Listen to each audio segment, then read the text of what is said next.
where Allah is. A large number of Muslims, if this question was posed to them, they would give the wrong answer that goes against what the Quran established and what the Prophet brought, sallallahu alaihi wasallam. And they would say that Allah is everywhere. And what they mean by that, Allah is really everywhere, and not explaining it. Allah is here with us, and so forth and so on. And that's the wrong answer. What does the Quran say? Only the Quran about where Allah is.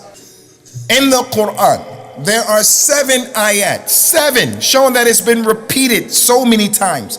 7 ayat describing to us where Allah is, in the same way that He subhanahu wa ta'ala is mustawin ala al-arsh. He said in the Quran subhanahu wa ta'ala, it is Allah, your Lord, Allah is the one who created the heavens, and He created the earth, and then He went above His throne. 7 ayat mention that. Not 1, not 2, not 3, 7 ayat. Islam didn't leave this to our imagination to figure out who Allah is, where Allah is. Does He come to the earth? Is He in the stomach of a mother? Does He have a mother? Islam didn't leave it like that for us. 7 ayat that clearly establish He's over His throne. The great scholar of Islam, Imam Malik, tremendous scholar of Islam. Some man came to him from the Muslims and he wanted to argue and debate. How is Allah over that throne? I want to know how. And Imam Malik mentioned to that man the istiwa of Allah, Him being above, Him going over. That's well known to the Arabs. You ask any Arab who knows this language, he's going to say it means to go up into a sin. It is known what it means. How He did it is unknown. To believe it is wajib, and to ask about it and investigate it, that's an innovation. How do we know that Allah is over His throne and above in the heavens? There are 7 ayat that repeat the same thing over and over again. That Allah is mustawin ala al-arsh. He is over His throne in a way that befits His majesty. Another way, another tariqah that we know that Allah Azza wa Jal is above His throne is the word in Arabic, which is al-fawqiyah. That ayat of the Quran and ahadith, many, they describe that that Allah Azza wa Jal is above. Ayat. He said about Himself, وَهُوَ الْقَاهِرُ فَوْقَ عِبَادِي. Allah is Al-Qahir. You're Abdul Qahir. I'm Abdul Qahir. From His names is He is Al-Qahir, the one who is mighty. He is dominant. He said that He is Al-Qahir and He is above His creation. He's above His servants. In another ayah, He described the malaika subhanahu wa ta'ala, and He said about the malaika, يَخَافُونَ رَبَّهُمْ مِنْ فَوْقِهِمْ. Those angels, they fear their Lord who is above them. And every Muslim knows, every time people come together in any masjid, big or small, Mecca, Medina, Bayt al-Maqdis, any masjid, they read the book of Allah and they study the book of Allah between themselves. Every time that happens, sakina comes down upon them. The rahmah of Allah comes down upon them. And the malaika come down. The malaika in the heavens, a group of them come down. In addition to all of the malaika that are with each and every one of us already, all of the malaika who are writing, who comes into the door already, all of the malaika who, whatever they're doing, there are others who come down to listen to the khutbah. They don't come up, they don't come from the side, they come from the heavens. And Allah Azza wa Jal is above that. Allah is above that 7th heaven. So the point here is, there are so many ayat of the Quran, so many ahadith of the Nabi sallallahu alaihi wasallam that describe that issue of above, al-fawqiyah. Yakhafuna rabbahum min fawqihim. They are fearful of their Lord who is above them. There is an angel who's responsible for blowing into the horn Yawmul Qiyamah. Allah created him and he's looking at the throne of Allah, and he's in the heavens, the Nabi said. He's looking up at the throne of Allah and he doesn't blink out of fear that he'll be commanded to blow the horn at the moment of blinking. And the ayat or the hadith said he's above. Allah is above him and he's looking at the throne of Allah. So the point here is, another way that the Quran establishes for us that Allah Azza wa Jalla is above, over the 7 heavens, is that issue of those ayat and ahadith that say he's above, he's above. In addition to that, There are many ayat and ahadith, Quranic ayat that describe the su'ud, that the things go up to Allah. Our deeds, our actions, our dua. The malaika, Jibreel, they go up to Allah Azza wa Jal. Allah Ta'ala mentioned in this third tariqah, from the many ayat, not one, not two, not three, from the many ayat he mentioned in the Quran, تعرج الملائكة والروح إليه في يوم كان مقداره 50,000 سنة. The angels and Jibreel, they go up to Allah, they make the ascension, and they go up to Allah in a day that to your reckoning is like 5,000 years. Allah mentioned in another ayat the su'ud, things ascending up to him. إليه يسعد الكلم الطيب والعمل الصالح يرفعه. To Allah the good words go up to him and the good actions go up to him. Abdullah ibn Abbas, the companion of the Nabi who understood the Quran, he said about this, that the good word, it is the dhikr of Allah, it's the salat that you make, it's the dhikr that you make, it's the khutbah that you give, it's the recitation of the Quran, it's your praising Allah in any shape, form, or fashion, it goes up to Allah. And the good deeds, Abdullah ibn Abbas said, all of the fara'id that you do like this Jummah, it goes up to Allah Azza wa Jal. In the hadith that was collected by Imam al-Tirmidhi, the companion Abdullah ibn Sa'ib, he said that the Prophet talked about, sallallahu alaihi wasallam, the time in which the sun leaves the zenith and it makes the zawal.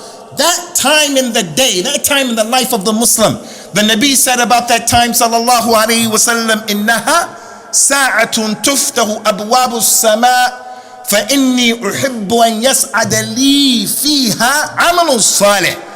Whenever the zenith, the sun goes past the zenith, midday, he said at that time there is an hour that the heavens are opened up.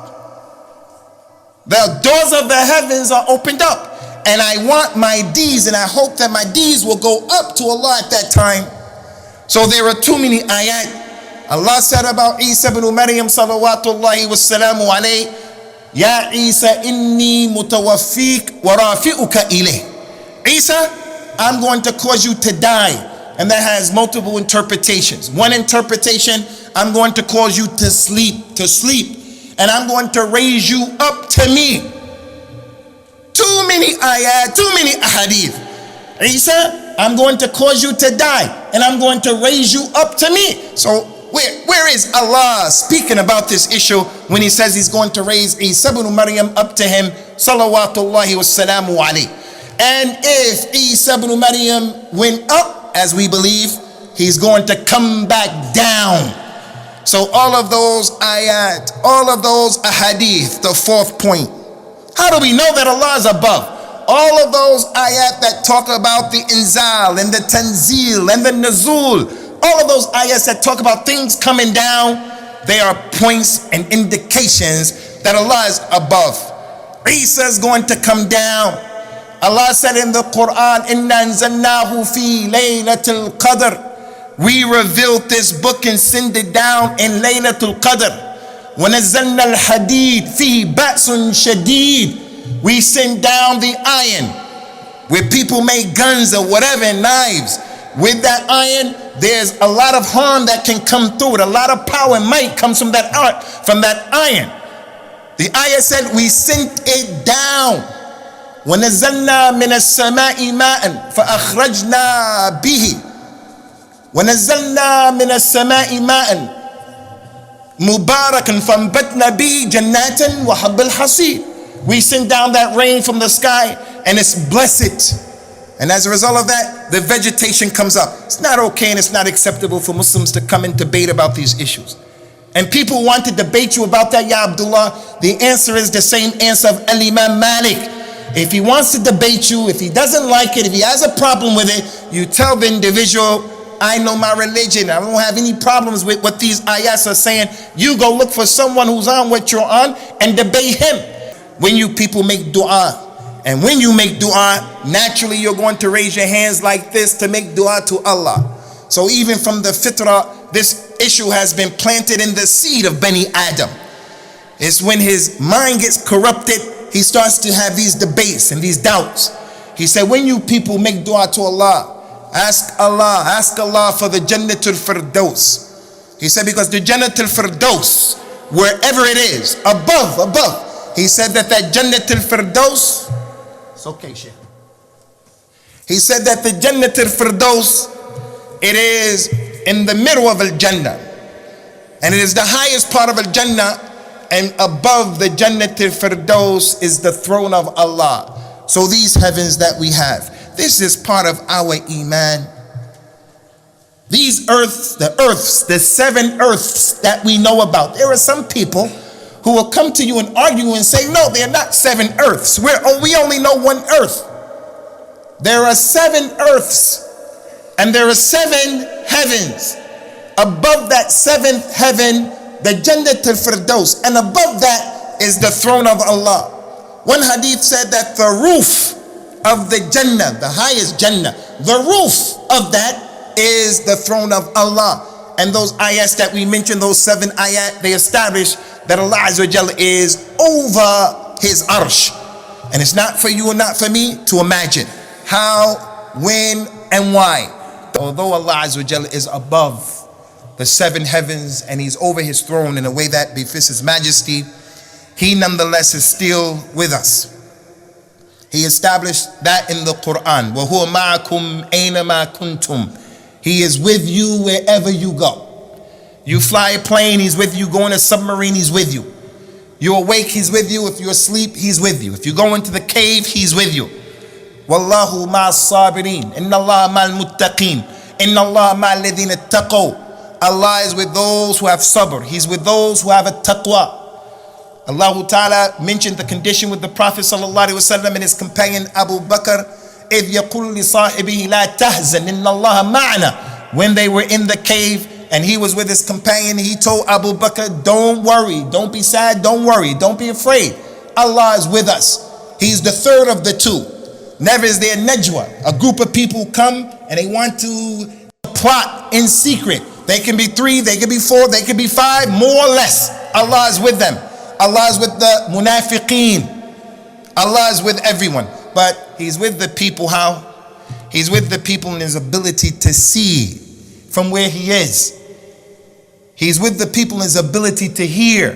He's with the people in his ability of the knowledge, the powerful knowledge that he has. I want to be on the way of the people of Ahlul Hadith, starting off with the companions of the Prophet Sallallahu Alaihi Wasallam. He asked the little girl Sallallahu Alaihi Wasallam, hey little girl, where is Allah? The little girl said, over the heavens. She had no philosophy, no philosophical approach. Who am I, little girl? She said, you're Rasulullah. He told the man, free this girl. She's a believer. She's a mu'mina. The one who knows that and understands that, that's part of the aqeedah of a person who has correct iman. May Allah subhanahu wa ta'ala protect our aqeedah and protect the aqeedah of our shabab. And may Allah Azza wa Jalla don't allow us to check out of this hayat dunya except that we know who he is, where he is, what he does, and that we know our religion and we know in detail who that man was that he sent to us. Sallallahu alaihi wasallam. Aqimus salat yarhamakumullah.